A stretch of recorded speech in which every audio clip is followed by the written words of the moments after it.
Bismillahirrahmanirrahim. Assalamualaikum warahmatullahi wabarakatuh.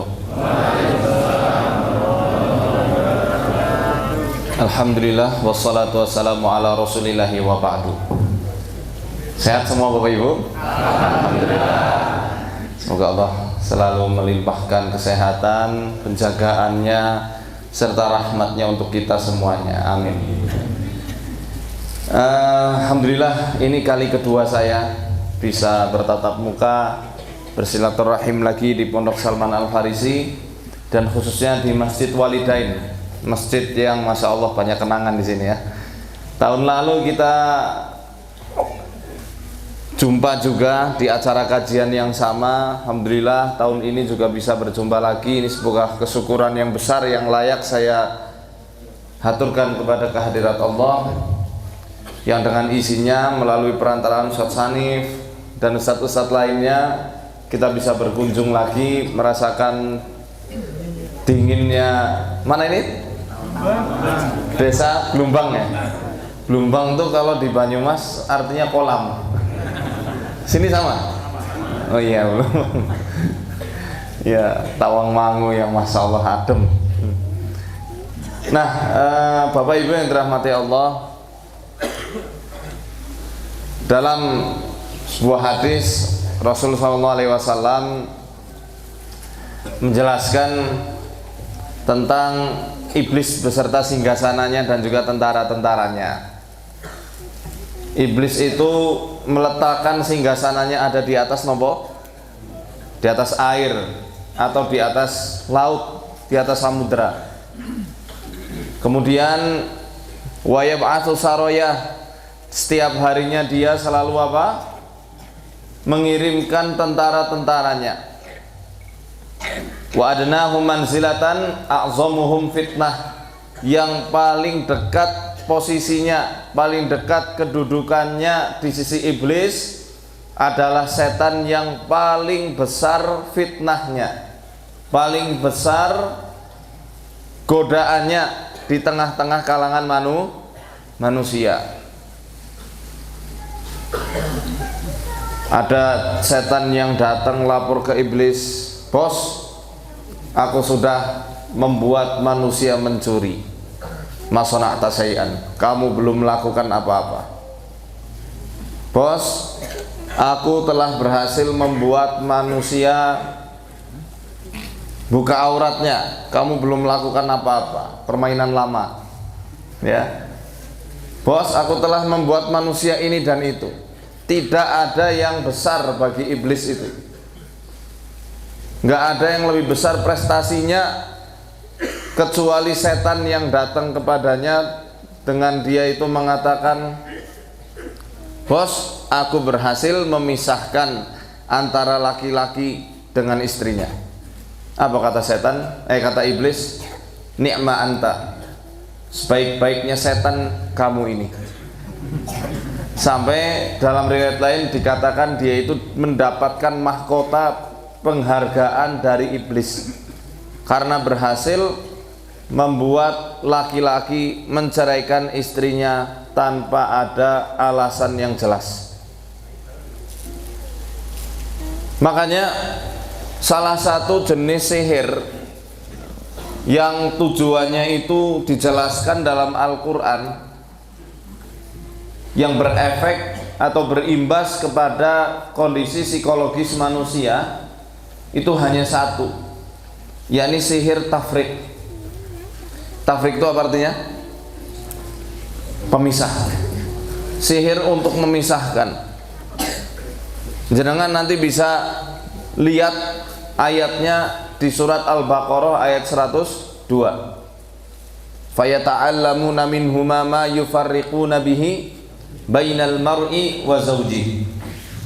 Mereka itu para tukang sihir belajar dari Harut dan Marut, suatu ilmu yang digunakan untuk menceraikan antara suami dengan istrinya.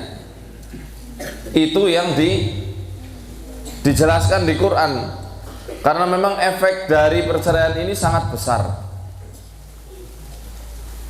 Bukan hanya kondisi psikis orang tua yang sudah berpisah, lebih-lebih kepada anak-anak yang ditinggal orang tuanya, yang satu ke kanan dan satu ke kiri, pisah dan tidak serumah lagi, tidak ada hubungan apa-apa lagi.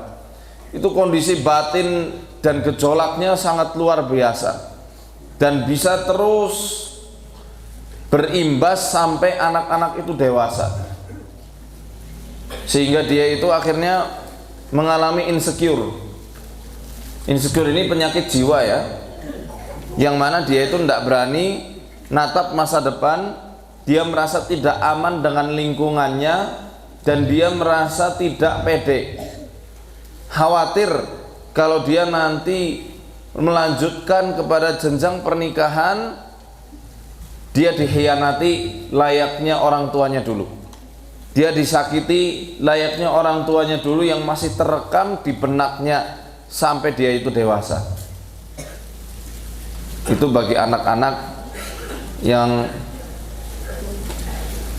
qadarullah mengalami kondisi broken home dan tidak ada bimbingan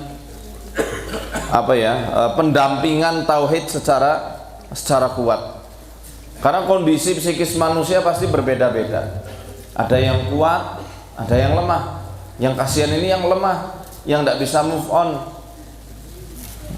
Jangankan nunggu dia dewasa, ketika dia kanak-kanak pun dia seperti kehilangan arah, kemana saya harus ngikuti, karena dua-duanya adalah orang tua yang dia cintai. Maka ayo kita jaga, kita tutup celah-celah setan supaya tidak membuat rumah tangga dan keluarga kaum muslimin ini bercerai-berai. Caranya dengan apa? Ya tentu dengan zikir, itu sudah jelas. Dengan baca Quran, rutinkan kita membaca Al-Quran di rumah. Karena kata Kanjeng Nabi, jangan jadikan rumah kalian itu seperti kuburan. Kuburan yang nggak pernah dibacakan Al-Quran padanya.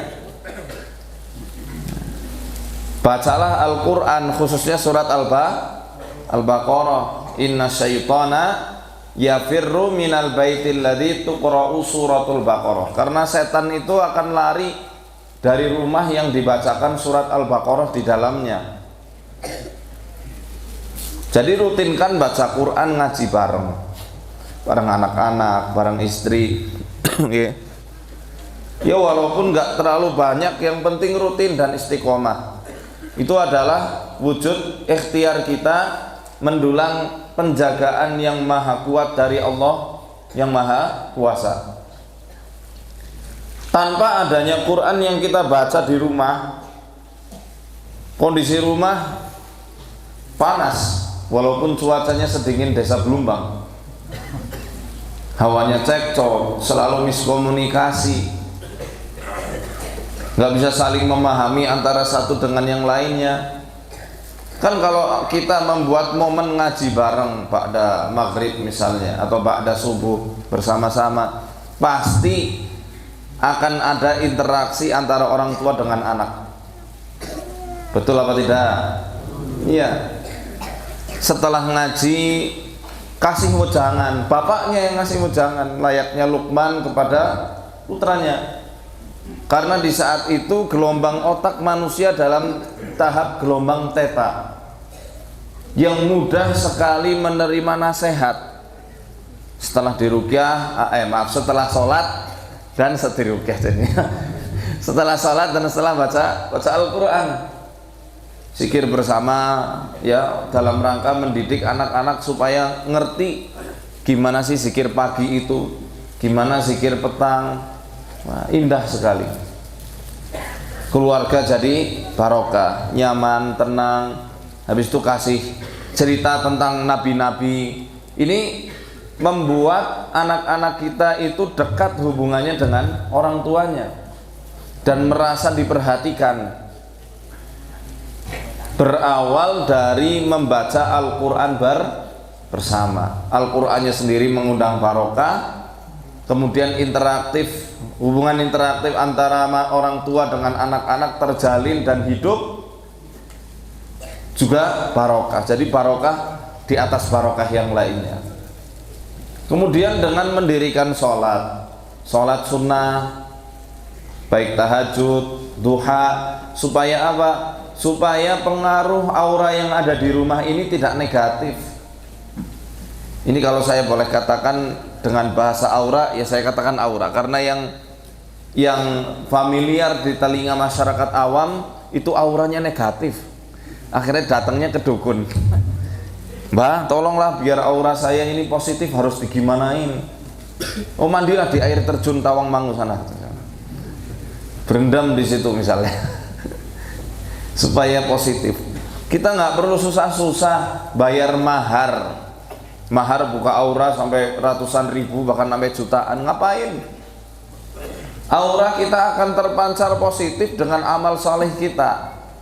Bukankah ada sebuah hadis yang mengatakan ketika Allah Ta'ala mencintai seorang hamba, mencintai fulan, apa yang dilakukan Allah? Memanggil Jibril, wahai Jibril, aku telah mencintai fulan, cintailah dia. Kemudian Jibril mencintainya dan menyeru seluruh penduduk langit, wahai penduduk langit, Allah telah mencintai fulan, disebut namanya. Maka seluruh penduduk langit akan mencintai fulan itu yang disebut namanya oleh Jibril. Gak hanya itu, Allah akan meletakkan keridhaan serta ketenangan di bumi. Jadi ketika di dunia dia berjalan bertemu dengan orang lain, orang belum kenal aja dia sudah ngerasa nyaman orang lain itu. Karena apa? Karena terbawa aura positif yang ada pada orang itu.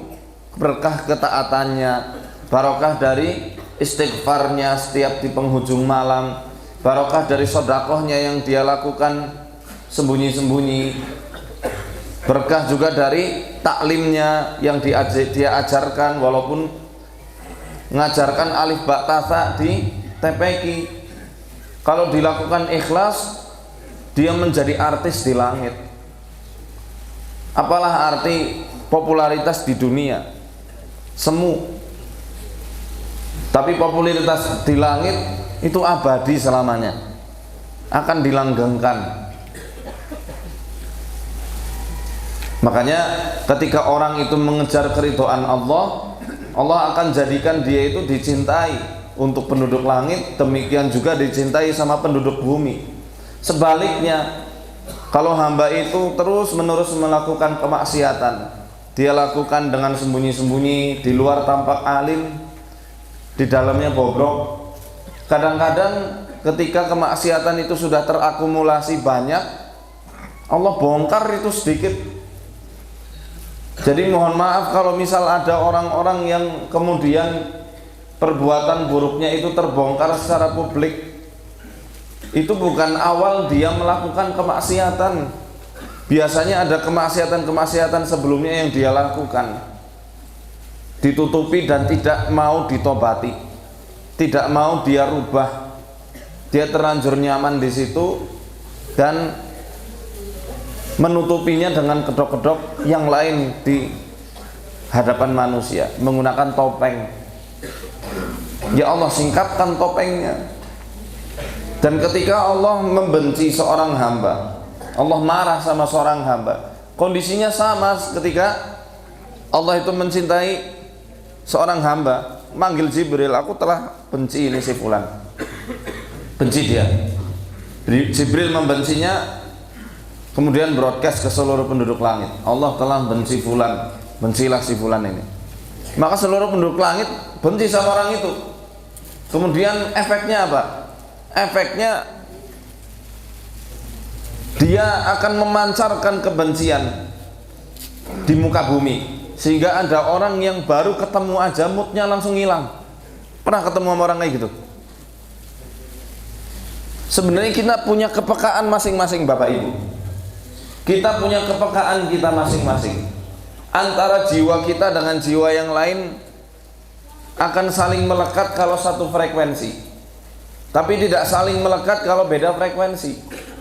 Kita ini gak mungkin duduk satu majelis di Masjid Walidain ini kalau kita tidak punya gelombang frekuensi jiwa yang sama.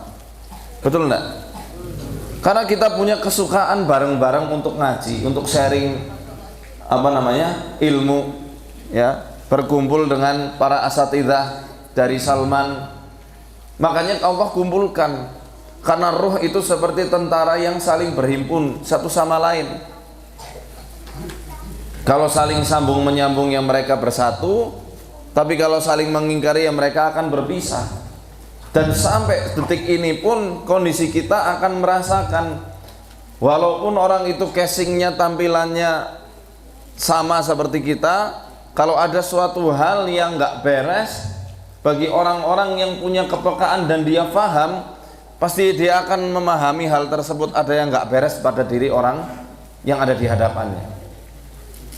Jangankan yang pelaku maksiat, dia hamba yang soleh tapi lagi banyak pikiran, bagi sebagian orang itu dirasakan sekali beban pikirannya. Saya terapis, bakat saya empati saya tinggi, tapi saya belajar dari ustadz saya untuk tega dan memiliki sekat. Kalau tidak punya sekat, habis sendiri saya. Kenapa?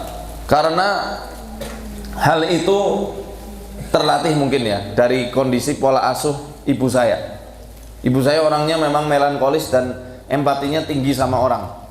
Jadi ketika kecil itu, ketika ada pengemis atau pengamen, anak-anak jalanan, kadang ibu nangis. Saya lihat kok nangis, kasihan sama orang itu. Saya pun terbawa kan akhirnya. Dan itu ya sampai dewasa kerasa. Nah, tipe orang empat mungkin diantara antum juga ada yang tipenya mirip kayak saya. Ketika ada orang yang datang, sahabatnya misalnya, dia belum menceritakan masalahnya, kemudian saya ngerasa dia lagi ada sesuatu, karena perasaannya jadi hilang, moodnya hilang. Perasaan yang tadinya bahagia kok tiba-tiba jadi hambar dan sedih. Itu bukan karena pengaruh jin, itu pengaruh antara kondisi jiwa satu dengan yang lain. Itu bagi orang yang punya masalah aja, dia membawa aura yang negatif kepada orang lain, apalagi yang dia bawa kemaksiatan kemana-mana yang dia tidak tobati. Sangat berasa pada orang-orang yang memang punya, bukan indigo ya, punya kepemahaman tentang perasaan-perasaan tersebut.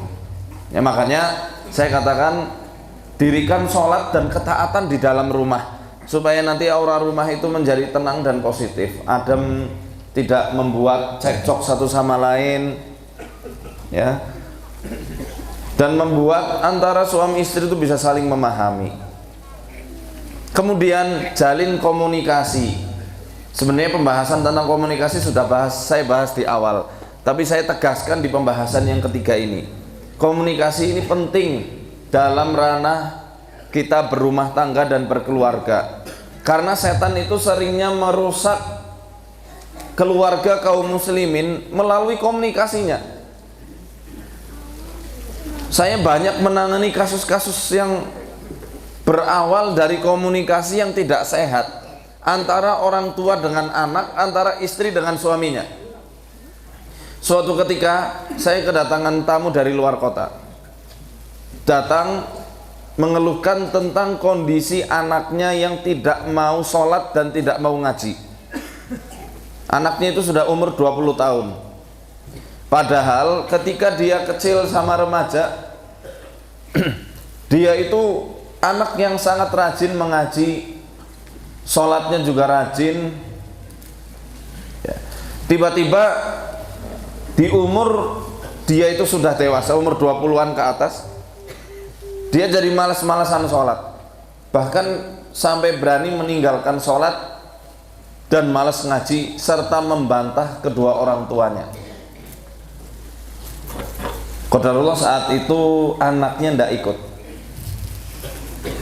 Orang tuanya karena habis menonton kajian tentang ciri-ciri orang yang kena ain tahu ya? Nah, ciri orang kena ain itu kan diantaranya dia futurnya parah banget. Dari yang tadinya dia rajin sholat, kemudian sampai berani ninggalkan sholat. Khawatirnya anaknya ini kena ain, makanya datang ke saya, ke Sokaraja Banyumas. Dalam prinsip konseling seperti ini, apalagi anak yang tidak dibawa, maka kita dahulukan dulu hal-hal atau alasan-alasan yang bisa diterima secara logika. Maksudnya alasan fisik ya, alasan yang terlihat dan masuk akal. Baru nanti ketika memang semuanya normal, ada diagnosa soal metafisik yang gaib. Nah saya nanya, coba lihat fotonya. Nah, saya mau terawang. Enggak, saya enggak nerawang ya. Jadi ada baca apa namanya dari wajah, itu kan ada cara bacanya. Psikolog juga, beberapa psikolog mempelajari hal tersebut. Jadi kalau saya belajar jujur tentang baca karakter melalui wajah dari istri saya, karena istri saya kan psikologi. Jadi saya saling sharing soal itu. Pas tak lihat, lah ini ada masalah, dia punya masalah kekecewaan yang sudah terakumulasi banyak sejak dia kecil. Masalah apa Ustadz? Saya sayang banget kok sama anak saya. Nah ini mispersepsi, perbedaan persepsi sayang antara orang tua dengan anak ini bisa memicu konflik luar biasa. Orang tua mengatakan sayang, anak merasa tidak disayangi. Saya lanjutkan dulu ceritanya. Orang tuanya kala itu ngerasa nggak terima, kok bisa dikatakan miskomunikasi, padahal saya sayang sekali. Sayang betul menurut persepsi jenengan. Coba kita muhasabah selaku orang tua, jangan gengsi dan jangan selalu merasa benar. Ini untuk orang tua ya, nanti antara sikap anak dengan orang tua itu beda urusan, beda pembahasan. Kemudian saya lihat dari cerita beliau itu mengindikasikan bahwa kekecewaannya itu berat sebelah kepada ibunya. Ternyata akhirnya ketika saya pahamkan, dua-duanya mengakui dan baru sadar, kami ini adalah orang tua yang memang punya karir dalam bisnisnya, dalam pekerjaannya. Istrinya atau ibunya ini bekerja, dia punya karir sendiri dan memang mencapai posisi jabatan yang tinggi. Si bapak juga bekerja dan berjuang untuk meraih karirnya.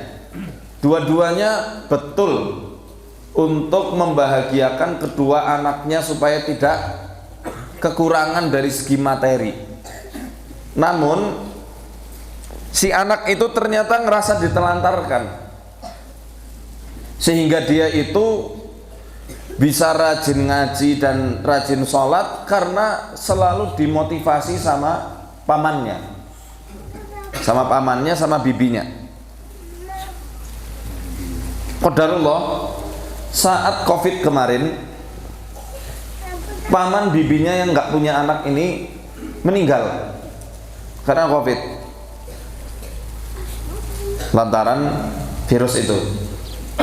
Si anak ngerasa nggak ada lagi tumpuan, nggak ada lagi tempat curhat, nggak ada lagi tempat untuk pelipur laranya, buat menyandarkan ketika dia itu punya masalah dan punya unek-unek.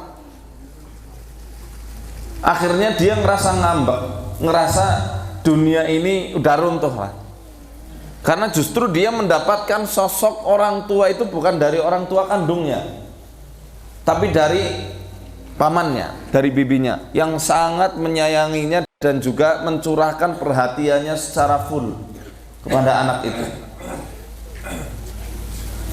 Dan ketika ini orang-orang yang sudah membuat anak ini nyaman tidak ada, anak ini kayak pitik kehilangan induknya, gak jelas kemana arah tujuan hidupnya.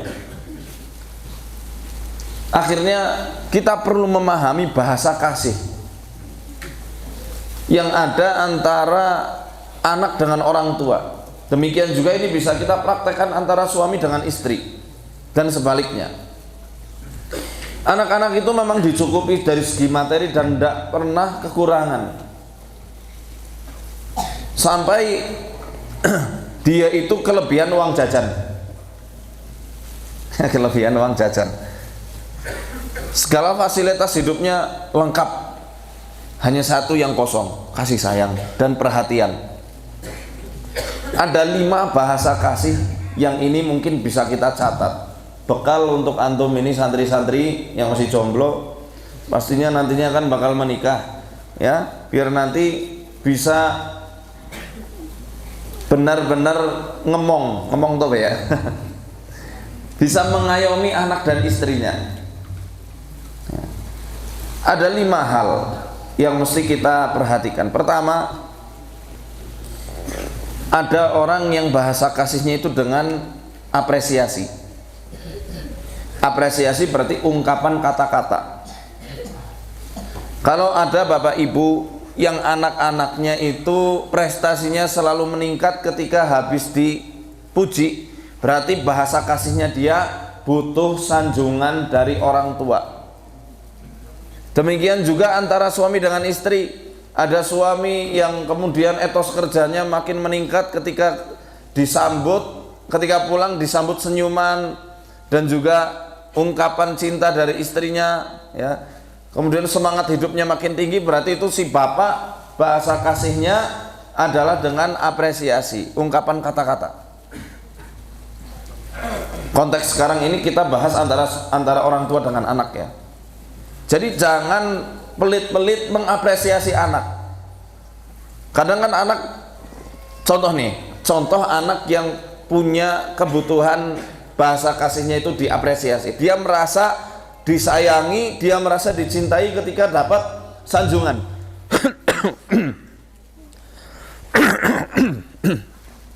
Jadi dia itu sering pamer nilai, pamer karya kepada orang tuanya. Itu bukan berarti wah ini kalau saya apresiasi dia bakal jadi orang yang riak ketika di masa depan. Jangan terlalu saklek lah. Dia butuh gambar dilihatkan orang tuanya bilang Masya Allah bagus banget. Oh, rasa pedenya itu berkali-kali lipat meningkat. Dan dia kecerdasan otaknya pun akan semakin meningkat.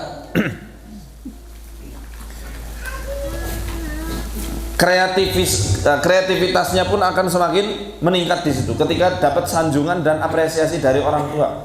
Tapi begitu dia memamerkan karya ke orang tuanya langsung bilang, wah jelek banget, masa gambar singa kayak badut. Wah, runtuh hati anak itu, runtuh hati anak. Ini juga saya punya kisah menarik pas saya menangani seorang ustadz tapi depresi. Ustadz yang depresi, bukan tapi depresi, maaf. Ustadz yang depresi. Dia itu kesadarannya geser ke dimensi jin, ke alam jin. Jadi ceritanya gini, dia itu buka YouTube, mencari amalan membuka mata batin. Begitu dia amalkan amalan yang dia ambil dari YouTube, gila, sampai telanjang keliling kampung. Kemudian dibawa ke rumah, wah nggak bisa diajak komunikasi sama sekali. Akhirnya ketika kita menangani kasus yang orangnya itu memang nggak bisa diajak komunikasi, yang perlu kita terapi bukan orangnya. Untuk terapi cepatnya ya, yang perlu kita pahamkan dan kita terapi adalah orang-orang yang di sekitarnya, bapaknya, ibunya, istrinya mungkin, atau saudara-saudaranya. Untuk apa? Membangun support system dan membangun lingkungan yang bagus supaya orang ini bisa naik sisi manusianya dan kemudian dia merasa nyaman dan merasa punya rumah di alam manusia. Biasanya orang-orang yang mengamalkan amalan-amalan kesaktian, kalau kita teliti, kita analisa, rata-rata orang yang pengen sakti adalah orang yang kurang apresiasi dari keluarganya. orang yang sering direndahkan harga dirinya, atau orang yang nggak menemukan kebahagiaan di antara teman-temannya. Makanya dia pengen jadi manusia super, pengen jadi Avenger, punya amalan-amalan gitu supaya keberadaannya tuh diakui dan dihormati. Kasihan sebenarnya, akhirnya halu. Nah, si Mas ini, Mas Ustadz ini, dia geser ketika habis ngamalin itu. Apa yang menyebabkan dia itu pengen terbuka mata batin, supaya ketika dia terbuka mata batinnya bisa ngobati banyak orang, ilmunya dihargai, eksistensinya diakui, orang tuanya bisa menerima dirinya. Ternyata kisahnya pilu. Kasihan. Dia dari kecil anak yang saya lihat dia punya bahasa kasih apresiasi. Gak pernah dapat pujian sedikit pun dari orang tua. Bahkan ketika dia baru pertama kali kerja ngajar di pondok, gaji pertamanya dia mau persembahkan ke ibunya. Pas dipersembahkan ke ibunya, dikasihkan, ibunya nolak. Uang baru segini ngapain dikasih ke ibu? Saya nggak butuh. Wah, hancur hatinya. Makanya habis itu dia kepengen membuktikan bahwa dia itu anak yang punya prestasi, tapi salah, malah jadi gila.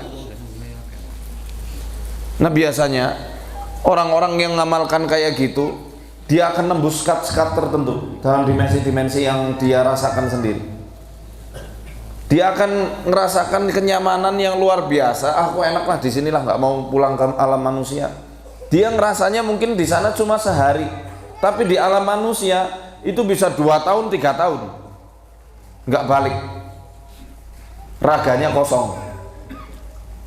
Nah, itu gara-gara awalnya masalah komunikasi yang tidak terjalin dan orang tua yang belum paham, serta anak yang belum ngerti gimana cara menyikapi orang tua. Kita nggak bisa nyalakan orang tua terus ya. Ini saya lagi bahas untuk bapak-bapak yang sudah punya anak. Untuk antum yang santri-santri yang belum jadi orang tua, jangan tuh kan orang tuaku, tuh kan, jangan gitu ya. Kita selaku anak juga punya kewajiban tersendiri kepada orang tua. Tadi apa? Apresiasi. Yang kedua, sentuhan. Sentuhan ini kita bisa lihat ciri-cirinya anak-anak yang suka ngelendot. Ngelendot itu apa? Iya, apa namanya kalau bahasanya itu sini? Lendetan. Suka nyender ke orang tuanya, suka nyiumin, suka meluk. Itu anak yang bahasa kasihnya itu suka kalau dipeluk, dicium, dan juga diusap. Maka sering-seringlah nyium anak-anak, ngusap, meluk, sambil diungkapkan bahasa-bahasa kasih sayang kepada mereka. Itu nanti hubungan batinnya sama orang tua dan baktinya dia ke orang tua akan sangat tinggi sekali. Dan disitulah cara kita bisa memasuki dunia mereka untuk kita berikan nasihat-nasihat tentang Islam. Demikian juga ini berlaku untuk suami dengan istri. Sama Pak. Kadang ibu-ibu yang suka lendotan memang bahasa kasihnya untuk disentuh. Disentuh aja dia sudah ngerasa nyaman. Kalau stres disentuh, ya dia udah ngerasa nyaman. Apalagi disentuh, kemudian kita baca Bismillahirrahmanirrahim min kulli syai'in yu'tik sambil diruqyah. Insya Allah dia nyaman, bukan malah kesurupan. Yang ketiga, hadiah. Dengan memberikan kejutan-kejutan ringan. Kadang orang-orang atau anak-anak yang butuh hadiah ini nggak mesti hadiah yang muluk-muluk, nggak butuh hadiah yang mahal. Cukup dibelikan permen di warung, permen atau coklat atau jajan-jajanan yang ringan lah. Untuk apresiasi dia ketika dia berhasil mencapai prestasi tertentu. Oh, luar biasa girangnya. Dia bahagia sekali. Dan di situ dia merasa bapakku sayang sama aku, ibuku sayang sama aku. Keempat, servis. Servis ini pelayanan. Di pelayanan itu dikasih ini ya, apa? Mau sekolah sepatunya diambilin misalnya. Walaupun nantinya suruh pakai sendiri nggak masalah. Yang penting ada peran di situ. Ketika mau sekolah diantar, ketika pulang dijemput. Si anak itu ngerasa aku sangat dihargai, aku sangat disayangi sama orang tua. Sehingga ketika dia dewasa,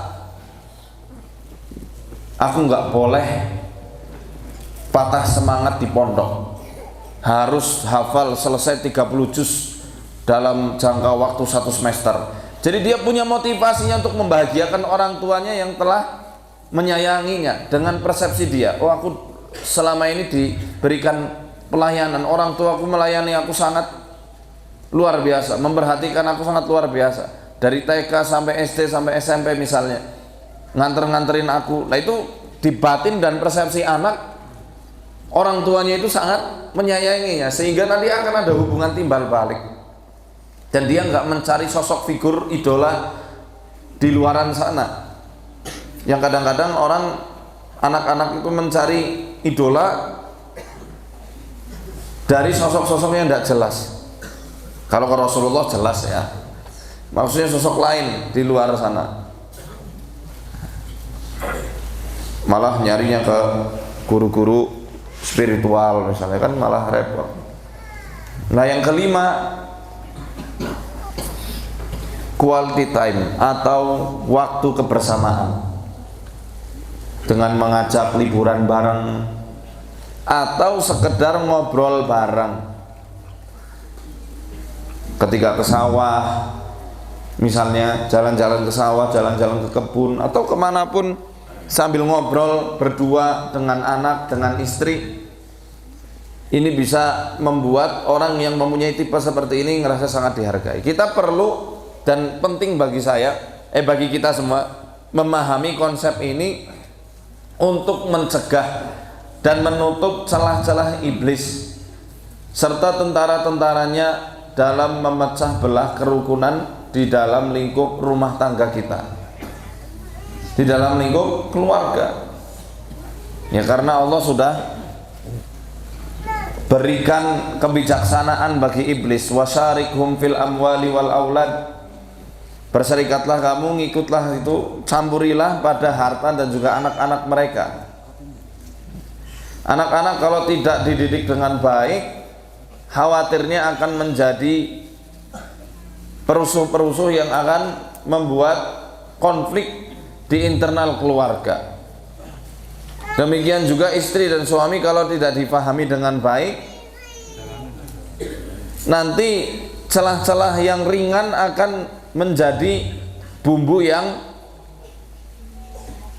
sangat efektif untuk memecah belah kerukunan dalam keluarga.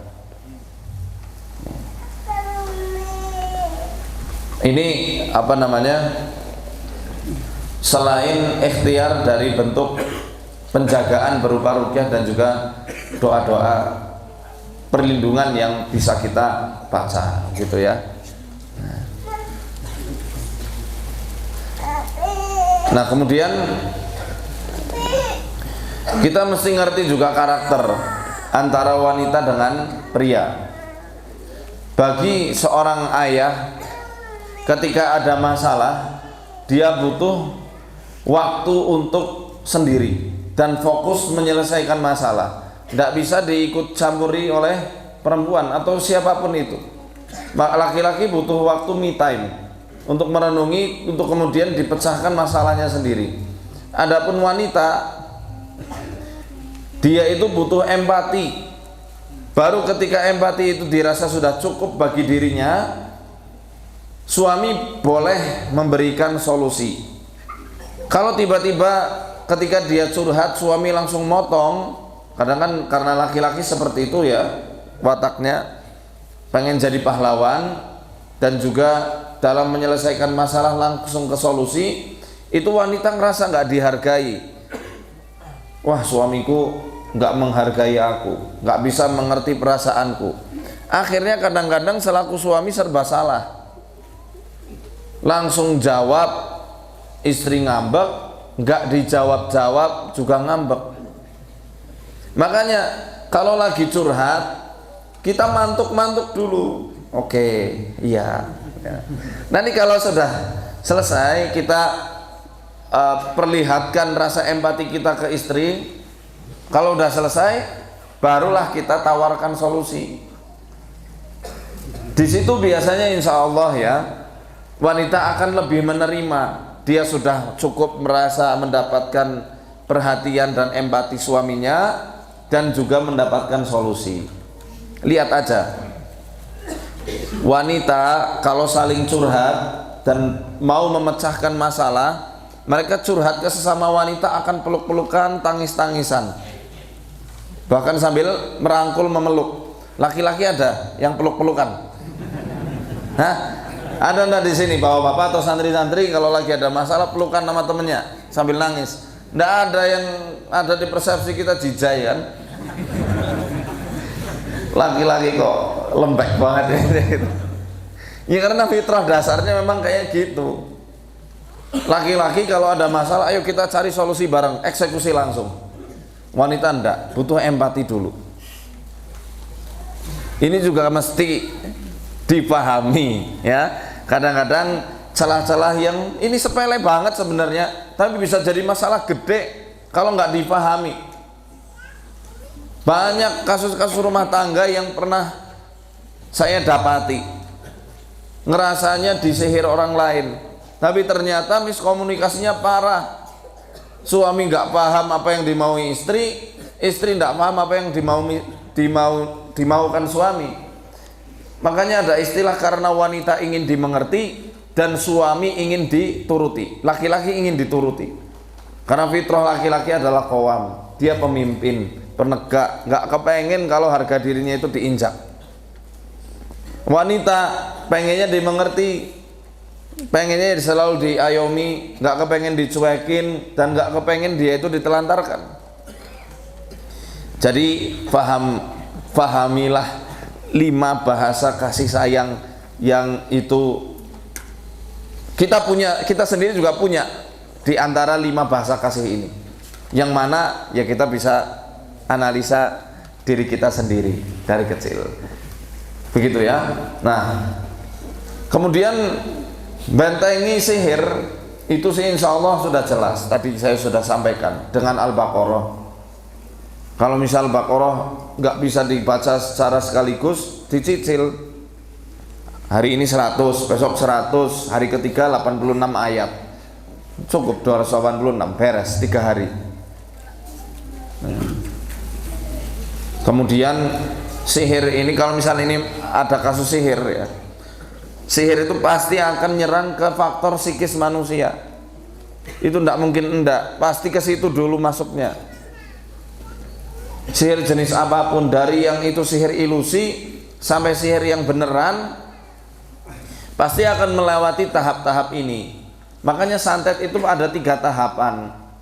Pertama, serang psikisnya, tanamkan sugesti, takut-takuti dan intimidasi. Gimana caranya supaya jiwanya bergejolak dan tidak tenang? Kirim WA, aku nyantet kamu, lihat nanti jam 1 malam waktu lingsir wengi akan ada suara ledakan. Orangnya latah, tiba-tiba ada kucing kawin, dikiranya santet. Ada suara kerikil sedikit, dikiranya santet. Akhirnya jadi cocok logi semuanya. Kemudian kasih surat kaleng, isinya ancaman. Pokoknya gimana caranya mempersekusi orang itu. Kirim bangkai tikus, jadi seakan-akan itu buhul sihir. Padahal ini bukan buhul, ini masih tahap 1. Saya pernah sharing ya di tahun lalu kalau tidak salah. Biaya santet itu mahal. Saya pernah ceritakan, yang saya wawancara sama mantan praktisi santet tahun 2004 itu biaya santet 350 juta. Tahun itu cosplang itu santetnya, setengah jam pembuluh darah pecah, darah semua keluar. Ini saya dikasih lihat, ini foto fulan, korbannya pejabat dari anu, bisnismen dari anu, masih ada foto-fotonya. Dan di balik foto itu ada golongan darahnya apa, namanya apa, wetonnya apa. Kok ada golongan darah? Ya jadi beliau nanti akan ngambil dari PMI golongan darah yang sama, diminumkan ke jenglot yang dia piara. Saya dikasih lihat jenglotnya itu ada 2, dikasih minum, dirituali, langsung kena. Nah yang bikin dia tobat karena ada satu orang yang gagal, nggak berhasil disantet. Ternyata orang ini ketika diterawang sama si fulan itu orangnya rajin banget baca ayat kursi. Cuma saya nggak konfirmasi kapan dia baca. Yang jelas rajin baca ayat kursi. Jadi ketika santet ini mau nyerang si korban yang nggak jadi kena ini, beliau udah dapat alarm, ilmunya nggak mempan, balik lagi. Sebelum ilmunya balik mengenai dirinya, dia arahkan kepada orang yang minta santet, orang yang telah bayar supaya dirinya itu nyantet korbannya itu. Akhirnya mati orang yang minta santet, yang khosirat dunia wal akhirah. Udah bayar 350 juta, musyrik, mati lagi, salah sasaran kan. Makanya benar apa yang Allah firmankan, wa yata'allamuna ma yadurruhum wa la yanfa'uhum. Mereka para tukang sihir itu mempelajari ilmu yang tidak bermanfaat bagi mereka, bahkan membuat mereka celaka sendiri. Ya kalau lawannya lebih kuat, bentengnya, sikirnya nggak pernah lepas, mantul lagi santetnya. Maka saya heran kalau ada orang kena santet sampai 20 tahun, 30 tahun. Seberapa kaya orang yang minta itu. Santet itu ada masa kadaluarsa. Kadaluarsanya nggak lebih dari 5 tahun. Per 5 tahun biasanya akan diperbaharui, diisi ulang.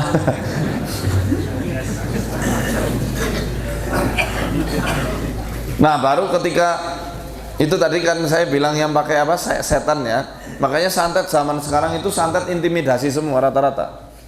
Seringnya ya, walaupun yang pakai setan ya masih ada. Kayak kasusnya yang pernah ditangani dokter Sagiran itu. Rumah sakit mana? Nur Hidayah di Jogja. Menangani kasus Mbak Supiati yang ketika dioperasi keluar 118 paku. Dan itu bukan dari pencernaan, dari tangan, dari kaki, dan tiba-tiba muntah. Ketika diruqyah muntah. Jadi waktu dioperasi, pasca operasi pun diruqyah sama beliau, muntah keluar paku beton yang segini itu. Tiba-tiba nempel di mulutnya. Itu nyata dan memang bisa seperti itu. Tapi kasus yang kayak begitu tuh jarang. Bisa dibanding 1:100. Jarang banget. Seringnya pakai teror, apalagi orangnya latah, sugestibel, mudah sekali disihir, dipengaruhi pikirannya. Yang kedua, visualisasi atau santet raga. Ini memang sudah masuk ke ranah santet yang pakai bantuan setan, tapi belum yang terlalu kuat.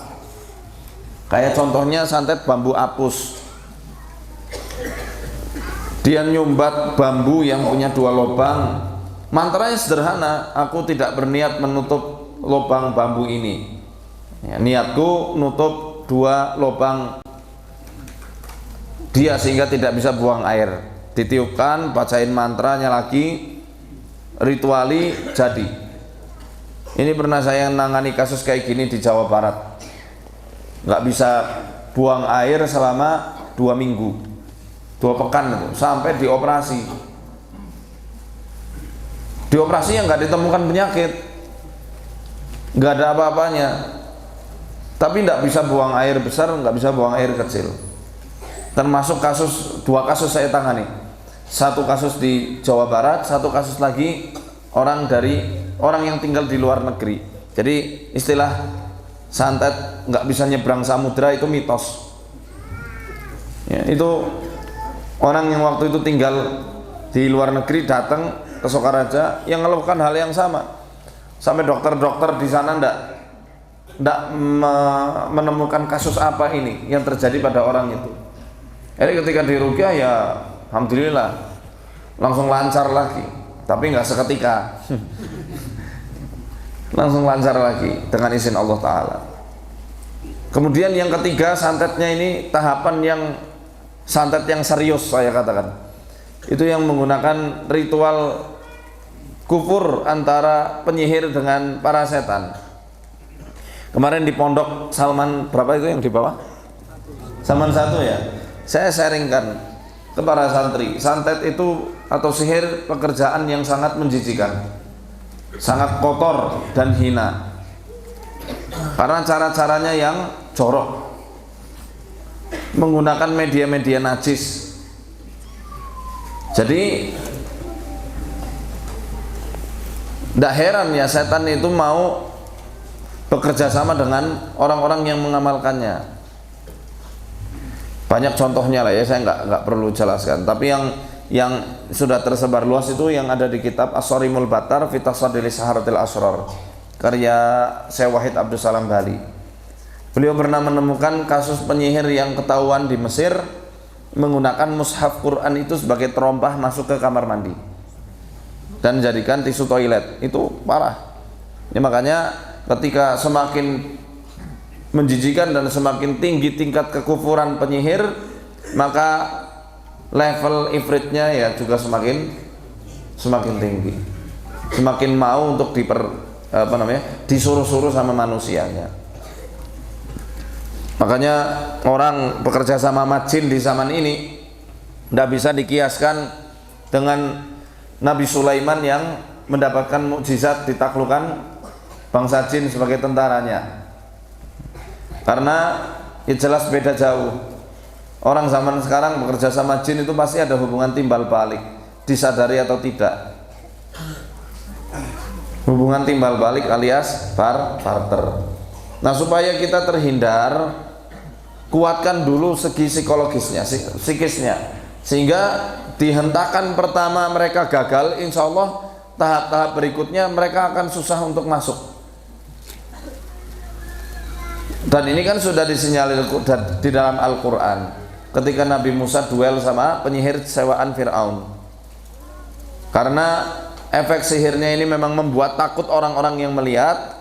Jadi Quran mengatakan fa'aujasa fi nafsihi khifatan Musa qulna la takhaf innaka antal a'la. Jadi yang dimotivasi atau yang dilakukan ketika Nabi Musa itu terdetik rasa takut ngelihat tongkat dan tali-tali penyihir Fir'aun itu merayap dengan sangat cepat layaknya ular, maka Allah tenangkan hati Nabi Musa. Ini bisa kita ambil kesimpulannya, ketika ada orang kena sihir pasti was-wasnya kan tinggi nih.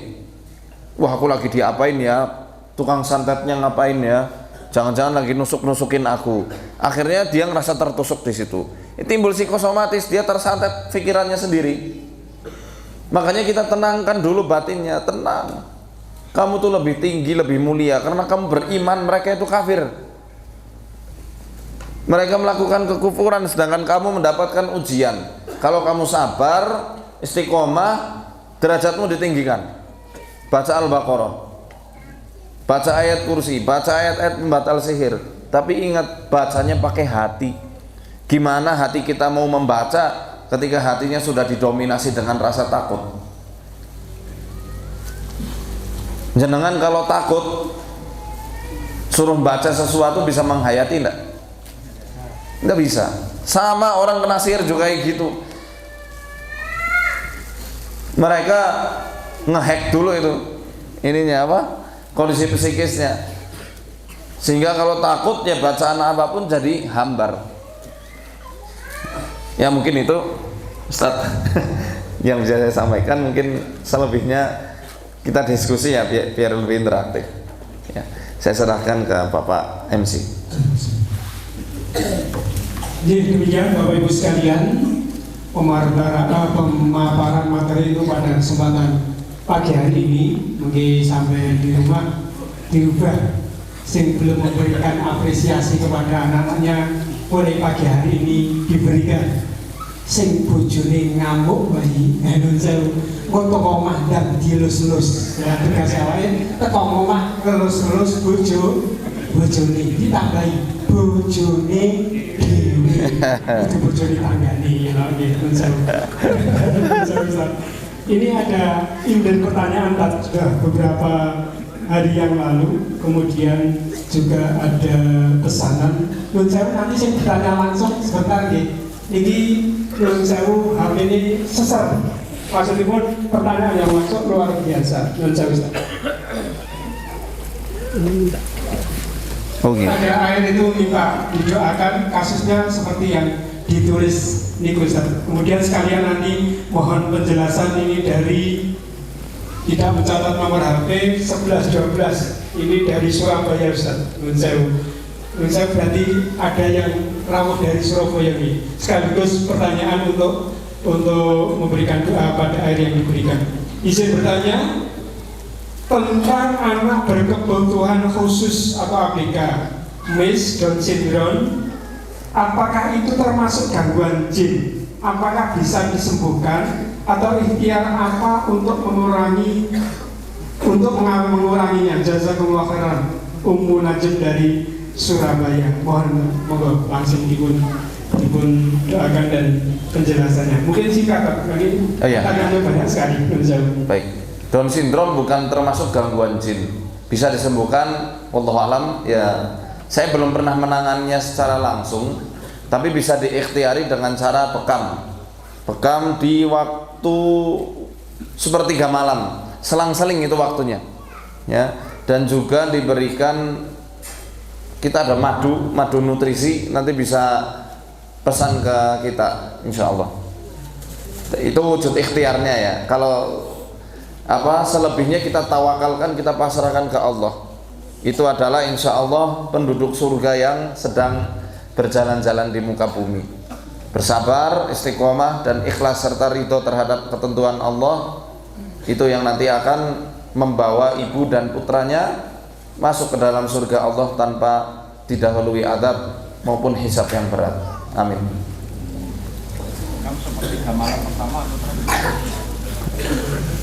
Di pertama Ustaz, ya, sepertiga awal sambil dimandikan. Nah, sambil dimandikan. Saya nanti mungkin akan posting tutorialnya. Itu bisa langsung didoakan dulu Ustaz. Pesanan. Nanti aja. Berikutnya, dari 08960226 sekian. Assalamualaikum Ustaz. Waalaikumsalam. Saya ingin bertanya, kenapa ya kalau anak saya kesurupan, saya ikut kena juga? Begitu. Begitu juga sebaliknya. Berarti ketika ibunya kesurupan, anaknya kena juga. Mohon bantuan atas jazakumullah. Oh, ini ibu-ibu yang nanya. Iya. Ini banyak kemungkinan. Ada faktor sihir paralel, sihrul ikhtironi, sehingga ketika satunya bereaksi, yang lain ikut bereaksi karena ditanam sesuatu. Coba mungkin bisa evaluasi dulu, pernah ikhtiar sesuatu nggak ke orang pintar, ke paranormal misalnya, dimandikan atau diminumin bareng-bareng sama anaknya, mungkin ya. Atau ada ndak pusaka-pusaka atau jimat-jimat yang dianggap keramat sama keluarga besarnya. Karena itu juga faktor yang mempengaruhi antara ibu dan anak atau orang tua dengan anaknya ikut bereaksi. Kalau bahasa peruqyah Indonesia dikatakannya faktor jin nasab. Lebih lanjut sebenarnya sih ya periksa langsung ya. Mungkin itu Ustaz. Berikutnya, cepet-cepetan ini. 0852 2553 sekian. Assalamualaikum warahmatullahi wabarakatuh. Waalaikumsalam warahmatullahi wabarakatuh. Mau tanya Ustaz, bagaimana caranya untuk menyadarkan suami agar ke jalan yang benar? Apakah suami saya ada gangguan jin? Untuk melakukan kewajiban syariat Islam itu sepertinya sangat berat. Apakah ada amalan yang harus saya lakukan? Mohon pencerahannya Ustaz, terima kasih. Ada tambahan, sebenarnya beliau tahu hukum-hukum Islam dan suka bersedekah. Hanya saja kewajiban seperti sholat 5 waktu tidak beliau jalankan. Menyadarkan, kita tidak bertugas menyadarkan, kita bertugas menyampaikan. serta membimbing. Yang menyadarkan itu haknya Allah saja, karena Allah yang memiliki hati. Jadi ibu dekati Allah yang maha memiliki hati manusia, yang bisa membolak-balikan hati manusia. Baca doa Zunnun, la ilaha illa anta subhanaka inni kuntu minaz zalimin. Dihayati betul-betul doa itu, sambil habis itu berdoa sama Allah supaya hati suaminya dilembutkan. Baca juga ya Latif juga boleh, kita bertawasul dengan Asmaul Husna. Ya Allah, wahai Tuhan yang maha lembut, lembutkanlah hati suamiku ya. Dan juga perbanyak istighfar. Selebihnya tawakal, pasrah sama Allah. Yang penting sudah berikhtiar. Lagi pula dia sudah tahu hukumnya, sudah gede kaplak ya, bukan lagi anak kecil yang harus disuapi. Jadi sudah, habis itu doakan, pasrahkan sama Allah. Saya rasa sih itu ya. Saya belum punya solusi lain kecuali berdoa. Nah, ini urusan hati soalnya. Wallahu a'lam. Berikutnya dari 0852514 sekian. Assalamualaikum Ustaz Faizal. Ustaz Faizal. Izin bertanya, tolong bicarakan tentang jin Sibyan dan apakah ada sampai sekarang. Terus kemudian kasus pernikahan antara manusia dan jin itu nanti anaknya gimana lah? Karena jin mau manusia apa loh jasa pemahaman? Ini keduanya saya rasa Israiliyat ya, nanti coba dicek lagi.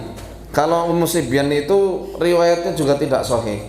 Tapi jin yang suka ganggu anak kecil ya memang ada. Kalau di Indonesia ada jin yang mungkin disebutnya Sibyan, tapi ini sudah berubah nama jadi Mbak Kunti.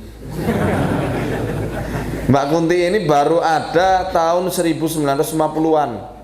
Tahun 50-an kuntilanak itu baru muncul. Sebelum itu nggak dikenal kuntilanak. Tidak.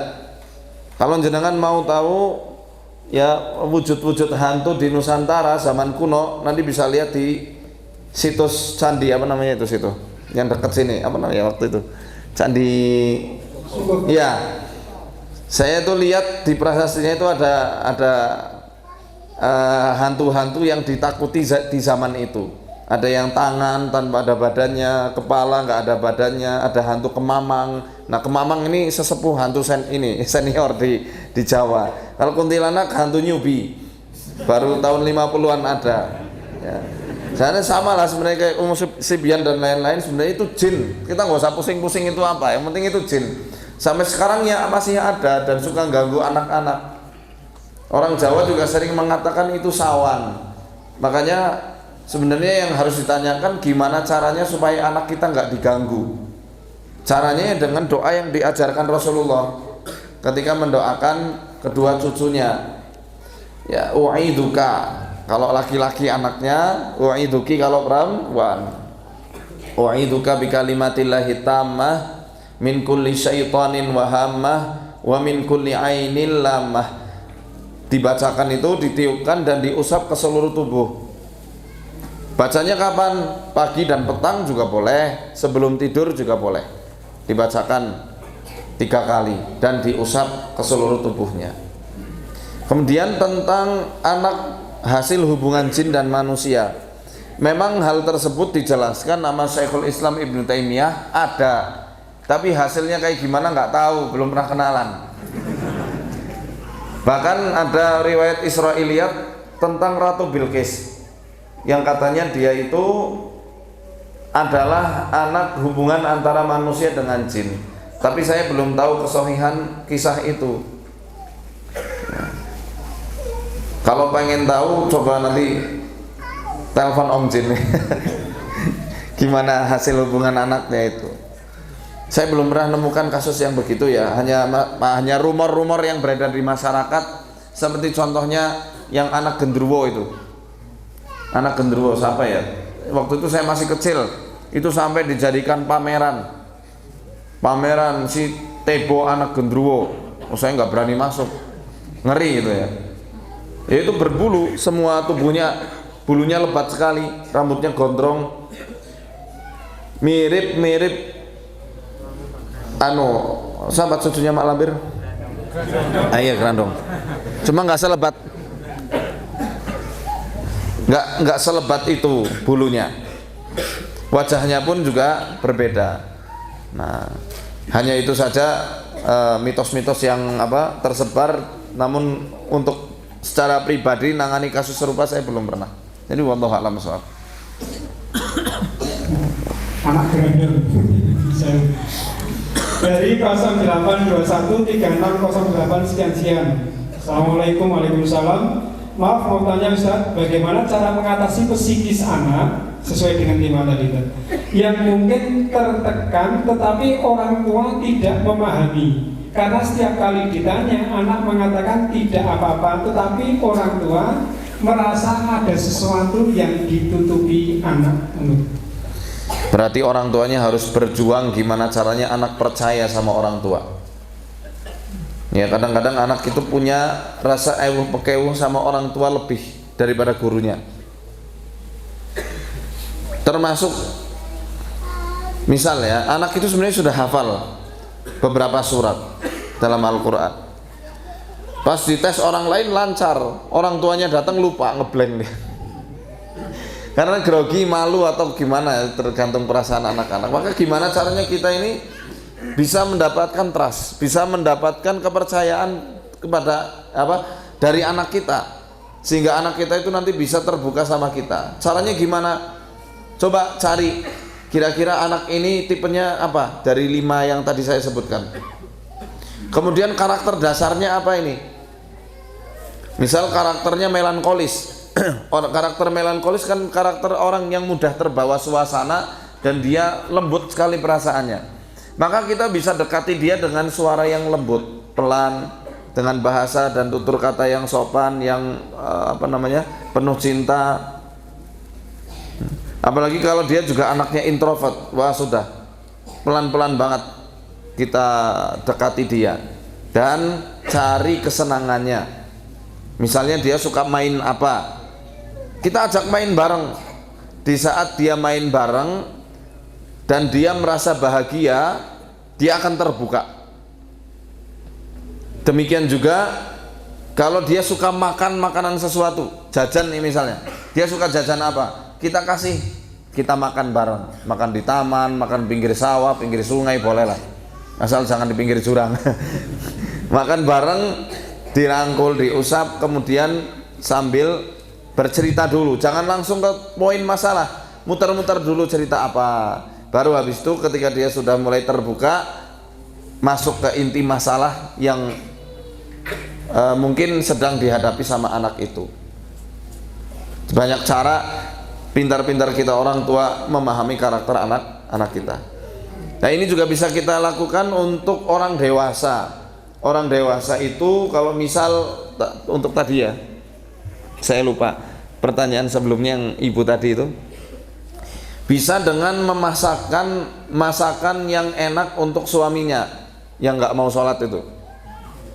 Baru habis itu ketika suami lagi ngerasakan makan enak, dinasehati, insya Allah jauh lebih mengena. Walaupun habis itu ngerasa nggak enak makanannya. Tapi yang jelas itu ngena sekali. Begitu ya. Wallahu a'lam bishawab. Disenengi wetenge lan ngisor wetenge wong lanang iku ngoten niku. Kemudian ini menurut saya paham. Lho iya wong lanang iku ngoten niku. Nanti dipersiapkan mungkin 2 pertanyaan langsung, mungkin menurut saya pertanyaan online semakin deres, nanti juga kita batasi ngoten nggih, kalau itu nggih dipersiapkan nggih. Dari 0852 5718 sekian. Assalamualaikum Ustaz. Waalaikumsalam. Derek antri tangan Ustaz, mohon penjelasan. 1. Posisi jin korin dalam diri manusia.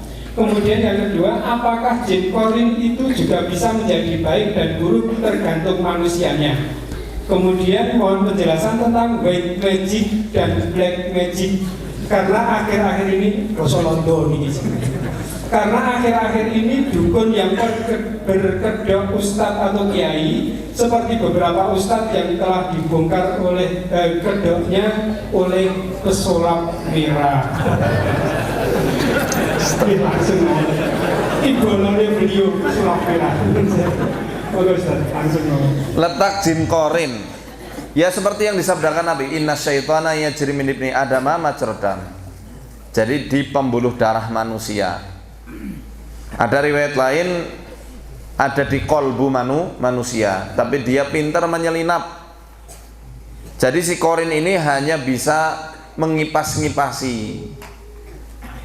Ayo lakukan ini, lakukan ini. Dia nggak bisa punya kendali penuh atas diri kita. Kalau punya kendali penuh ya kita kayak robot. Dia hanya ngipasi dan hanya mengiming-imingi. Ayo kerjakan ini, enak loh. Nah, itu letaknya ada di hati, di jantung manusia dan juga di peredaran darahnya. Apakah korin bisa baik? Jin korin semuanya kafir. Dia nggak bisa baik, memang seperti itu tabiatnya setan. Dia adalah anak cucunya iblis.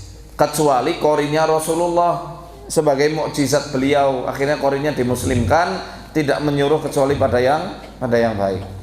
Adapun kita ini ya korinnya semuanya jin korinnya ya kafir, setan, untuk fitnah atau ujian hidup kita, sehingga ada pertentangan antara yang hak dan yang batil. Kemudian antara white magic dan black magic atau red magic. Memang ada 3. Malah santet itu kalau di Nusantara ada 4. Santet merah, santet hitam, santet kuning, santet putih. Udah tahu belum? Nah iya, santet malah ada 4, bukan black dan white saja. Ada yang kuning, merah, hitam, putih. Kalau yang hitam itu buat bunuh, yang putih buat ngobati, yang merah untuk bikin gila, yang kuning buat pelet. Ini secara filosofi warna. Saya wawancara sama orang-orang praktisi santet ya, kemana-mana, dan ya punya kenalan lah tentang hal ini. Jadi yang nggak hanya 2 saja. Adapun yang black dan white ini semuanya sebenarnya sesat. Semuanya tidak boleh. Yang white ini kan cuma pengakuan saja, sesuatu yang dinuansakan seakan-akan Islami, tapi ya sebenarnya sama, tidak boleh dua-duanya.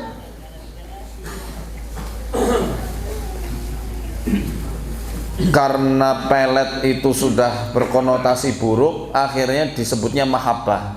Jadi ya sama. Yang satu pakai wes, yang satu lagi pakai surat tertentu di dalam Al-Quran. Kan menghinakan Quran kayak begitu. Dan efeknya bikin gila, efeknya bikin kelepek-kelepek wanita yang mau dipelet itu. Kalau white magic yang ada di Indonesia berpusat pada kitab-kitab yang pernah saya bahas. Di antaranya kitab Al-Awfaq yang katanya punya Imam Ghazali, padahal bukan. Masa Imam Ghazali ngajarkan cara ngirimkan jin ke dalam tubuh orang? Nggak mungkin. Saya bawa kitabnya, kalau mau ada yang diskusi ayo. Saya bawa kitabnya. Termasuk kitab-kitab ulama yang mengharamkannya saya juga bawa. Ya. Dan di kitab itu juga mengajarkan cara bikin orang itu menceraikan istrinya supaya dinikahkan kepada orang yang nyihir, memberikan hartanya secara sukarela dalam kondisi yang nggak sadar, dengan menggunakan burung merpati putih disembelih, darahnya dibuat untuk nulis tilasmun dan asma-asma yang telah tertulis dalam kitab itu. Inikah ajaran Islam? Nggak mungkin Imam Ghazali ngajarkan kayak gitu. Jadi sangat naif kalau dikatakan Al-Awfaq, kitab Al-Awfaq itu karya Ghazali. Tidak mungkin, mustahil Imam Ghazali ngajarkan hal-hal yang buruk. Itu kan ilmu khusus ya. Lalu step-stepnya apa untuk bisa mencapai tahap ilmu khusus itu? Kan tidak jelas. Kalau dalam ilmu nahwu ada step-stepnya ya. Dari mana? Kalau di sini apa? Jurumiyah. Habis jurumiyah ke mutamimah. Terus lanjut. Nah kalau dalam fan ilmu ini tuh dari mana dulu belajarnya? Tidak jelas. Sanadnya nyambung sampai Rasulullah kah? Coba sampaikan satu hadis yang palsu deh, nggak usah yang sahih, yang palsu yang Rasulullah pernah ngamalkan hal-hal yang semacam itu, nggak pernah ditemukan. Jadi itu memang ilmu-ilmu karangan abad-abad kesekian lah buat merusak Islam dari dalam. Jadi white magic itu awalnya dari situ, begitu ya. Ya cuma kadang-kadang kalau orang yang mempelajarinya itu nggak belajar sampai ke tahap-tahap detail yang segitu. Ya untuk melet yang nyantet mungkin tidak dipelajari sama mereka, hanya untuk masalah-masalah yang sifatnya ringan-ringan. Mungkin ya. Karena saya belum pernah saya pernah diskusi secara langsung sama Kiai Riswanto Allah yarham.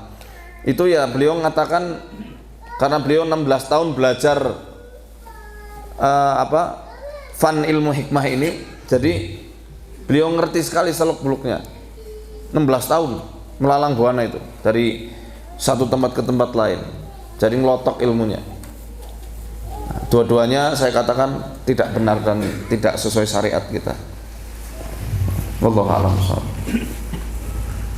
Jadi demikian Bapak Ibu sekalian, sing sudah siap bertanya langsung maju, maju, maju. Orang ngantuk maju, dua dulu. Oke, sini, satu dulu.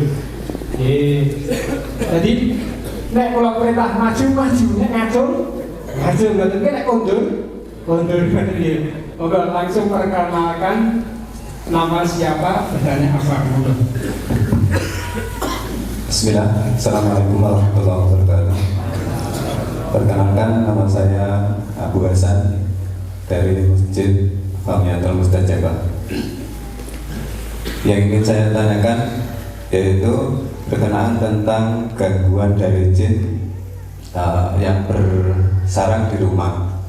Yang saya tanyakan, bagaimana penjagaan kita terhadap gangguan jin, yang mana jin itu bisa bersembunyi seperti di gambar-gambar ataupun di patung dan lain sebagainya, dan batasan-batasan apa yang itu mungkin gambar dan patung itu bisa buat sembunyi jin, sehingga kita bisa menghindarkan sesuatu itu dari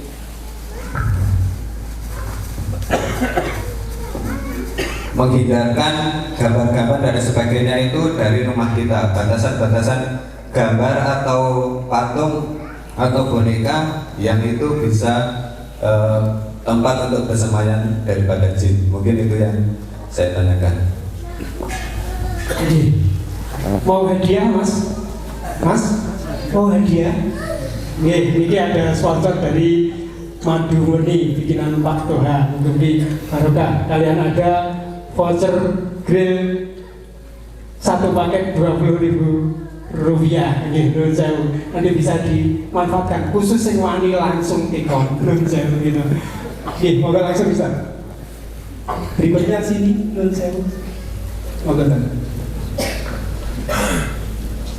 Ya kalau untuk patung, khususnya patung-patung yang bukan untuk mainan anak ya. Kalau untuk mainan anak atau untuk boneka-boneka, cukup setelah selesai tutupi aja itu pakai selimut atau pakai kain, atau masukkan ke lemari yang bukan kaca, udah beres. Dan bacakan rutin Al-Baqarah, ayat kursi, 3 ayat terakhir surat Al-Baqarah. Insya Allah itu sudah menjadi sesuatu yang kuat untuk menepis gangguan-gangguan jin di dalam rumah kita. Begitu ya, wallahu a'lam bishawab. Berikutnya. Assalamualaikum warahmatullahi wabarakatuh. Waalaikumsalam. Perkenalkan, nama saya Muhammad. Saya dari Mojokerto, Jamaah Al-Walidain. Dan mewakili Santri. ya santri jamaah yang lain. Yang pertama, apakah bisa jin ataupun setan melukai seorang manusia tanpa melalui dukun ataupun santet? Kemudian yang kedua yaitu, apakah ketidian ini termasuk dari gangguan jin? Iya, mau hadiah. Satu mandu, satu voucher. Santri kurang kok voucher bisa nambah lagi. Langsung bisa. Iya, pertanyaannya bagus. Apakah jin bisa melukai manusia tanpa sihir, tanpa bantuan antara manusia dengan jin? Bisa saja. Tahu kisah pemuda Ansor ketika perang Khandaq? Dia itu pernah cemburu karena istrinya berada di luar rumah. Pas masuk ke dalam ada ular besar melingkar di kasurnya. Singkat cerita, karena ularnya besar, hitam, menakutkan, membuat takut istrinya sampai keluar rumah. Pemuda itu langsung menusuk ular itu pakai tombak. Ularnya mati dan pemuda itu juga ikutan meninggal. Ternyata pemudanya dikisos, dibunuh sama keluarga jin. Jadi ular besar itu adalah jelmaan jin, jin muslim yang tinggal di Madinah. Makanya Rasul pernah menyampaikan kalau ada ular izinkan 3 hari tinggal di rumah. Tapi kita ini dulu ya, kita pakai yang riwayat lain aja lah. Cukup gertak 3 kali. Gertak 3 kali. Kalau misal keluar pergi, ya mungkin itu jin muslim, biarkan saja. Kalau masih di tempat, berarti ular beneran, makanya nggak paham omongan kita. Atau itu setan, maka boleh langsung dibunuh kalau sudah digertak 3 kali. Cara gertaknya gimana? Hei ular, keluar kamu, keluar kamu, keluar kamu, misal gitu ya. Nggak mau keluar, bunuh. Jadi itu kan nggak pakai bantuan sihir, tapi bisa jin itu dengan izin Allah melukai manusia bahkan sampai membunuhnya. Demikian juga kita bisa membunuh jin kalau misal ketemu dan mereka memadatkan wujudnya. Itu. Adapun yang kedua, apa tadi ya? Ketindihan. Ketindihan nggak mesti karena faktor jin, bisa karena faktor lelah, tekanan batin. Dia lagi banyak pikiran tuh. Akhirnya ketika dia tidur, pikirannya belum rileks, akhirnya ketindihan. Ini juga menyebabkan menjadi penyebab yang paling banyak ditemui karena banyak pikiran. Makanya dia ketindihan. Jadi seperti itu sih. Mungkin itu, Pak. Ada yang lain mungkin? Berikutnya mungkin satu lagi maju. Ya, cepat-cepat. Satu lagi.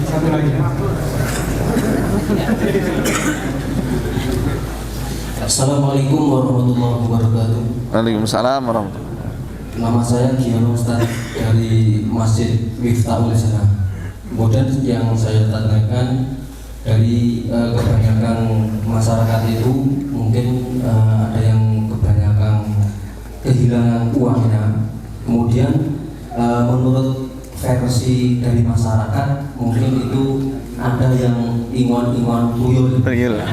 Kemudian apakah ada memang kekayaan dari tuyul itu, Ustaz? Kemudian yang kedua, ini Ustaz, saya dulu mempunyai teman sama-sama di majelis, kemudian sama-sama di aktivis masjid. Kemudian dengan beberapa waktu dia merantau pergi kembali. Kemudian selama dengan berjalannya waktu, ketika dia di Bali selama 3 tahun kita tidak ada kontak dengan beliau. Kemudian mikir dari keluarga, mungkin karena dulunya dia kerjanya di pas dekat bom Bali kemarin, mikir dari keluarga mungkin dia sudah terkena bom tersebut karena selama 3 tahun nggak ada kontakan. Kemudian dia kontakan dengan keluarga, kemudian kita suruh pulang. Kemudian ketika sudah pulang kita ngobrol dengan beliau, bahasanya mulai tentang ini ngopo kok orang kontakan dengan keluarga selama 3 tahun. Kemudian dia bilang, Bu, selama ini saya tidak kerja tetapi hidup di pura. Kemudian makanya pun juga di pura selama 3 tahun. Nah, kemudian beberapa lama berjalannya waktu dia tidak aktif ke masjid, tidak aktif untuk berjamaah, kemudian sehari-harinya itu dia cuma tidur, kemudian kalau malam dia kerja, kemudian kalau tidur pun dibangunkan, kalau nggak dikeprok dengan tapuk dengan keras tidak bangun. Kemudian yang kedua, anehnya dia itu kerjanya tidak siang seperti kita kerjanya di malamnya. Kemarin kita buntuti itu kerjanya cari rumput, itu pun malam, dia tidak bawa senter pun, cari rumputnya kayak kita di siang. Kemudian yang ketiga, kalau ada air itu dia takutan. Mungkin orang tuanya pun kalau dia kotor membersihkan pun dengan air bahasa mulut digujur seperti itu. Kemudian yang saya tanyakan gini, apa solusinya atau ikhtiar dari kami sebagai keluarga? Demikian. Assalamualaikum warahmatullahi wabarakatuh. Oke, yang tadi persiapan maju ke depan, yang mau berikutnya. Oke, moga tuyul, kemudian segera samangan sajen, terus nyambut kainnya bunyi ini udah maling loh, bagian bunyi udah dari maling, moga Ustaz. Ya, tuyul itu memang hantu mitologi di tanah Jawa. Memang keberadaannya, wallahu alam, saya nggak pernah lihat. Tapi yang jelas jin yang mencuri barang manusia itu ada. Ya, di hadis Bukhari ketika Abu Hurairah suruh jaga gudang zakat, beliau nangkap jin sampai 3 kali ya. Nangkap jin yang sudah memadat, wujudnya seperti wujud manusia, ngambil kurma yang ada di gudang zakat ketika bulan Ramadan. Nah, kala itu akhirnya jin itu meminta syarat untuk tidak dibawa kepada Rasulullah. Nanti aku akan ajarkan satu ilmu yang kalau kamu baca ini kamu akan terhindar dari keburukanku dan keburukan kaumku, yaitu ayat kursi. Dikonfirmasi kepada Rasulullah, ternyata betul itu adalah setan atau jin yang fasik. Saat itu dia berkata benar walaupun dia adalah seorang pendusta yang ulung. Jadi intinya jin yang mencuri itu ada, mencuri barang orang lain kemudian dibawa ke alamnya atau mungkin dibawa kepada orang yang menjadi majikannya, itu memang ada. Tapi istilah tuyul hanya dikenal di Indonesia. Begitu. Kemudian tentang saudaranya yang makan sesaji kemudian jadi aneh kayak gitu, kemudian sering bekerja di malam hari seperti ngelihat sesuatu rumput kayak di siang hari. Saya rasa kita nggak perlu heran, kita sederhanakan saja ya. Obati, diruqyah, dimandikan pakai daun bidara, kemudian dicukupi nutrisi sel otaknya biar normal lagi ya, sambil rutin diruqyah, begitu mungkin ya. Ya, wallahu a'lam bishawab. Langsung awal dulu. Ya, Assalamualaikum warahmatullahi wabarakatuh. Saya Joko Salman dari Mudan. Yang ingin saya tanyakan kepada Ustaz, bahwasanya dalam kitabnya Ibnu Qayyim ya, Ar-Ruh, itu orang yang mempelajari kitab tersebut apa benar bisa mengetahui roh-roh yang gentayangan. Sebagai contoh begini, ada orang yang meninggal kemudian tidak normal meninggalnya alias bunuh diri, kemudian orang ini bisa melihat roh ini di dekat masjid, kemudian roh ini dalam keadaan sedih, dalam keadaan dia sedang sedih gitu. Kemudian orang ini bertanya kepada roh tersebut bahwasanya dia meninggal itu mempunyai masalah-masalah demikian. Kemudian orang ini mendatangi keluarganya si roh yang meninggal tadi. Kemudian dia berkata pada keluarganya, sedekahilah, sodakoilah, bahkan dia meminta di saat korbanilah untuk pahalanya untuk dia. Kemudian setelah dilakukan oleh keluarganya, kemudian orang ini menjumpai roh tersebut dalam keadaan sudah wajahnya ceria, senyum, dan dia sudah mengikhlaskan. Apakah benar yang saya tanyakan seperti tersebut? Terima kasih. Assalamualaikum warahmatullahi wabarakatuh. Sebelum dijawab, kami informasikan nanti kita estimasi waktunya sampai jam 8 lebih 10 menit kita tutup. Ngoten nggih. Oke, mesake seharga jagong ning Mangkunegaran. Oke, langsung Ustaz. Nggih.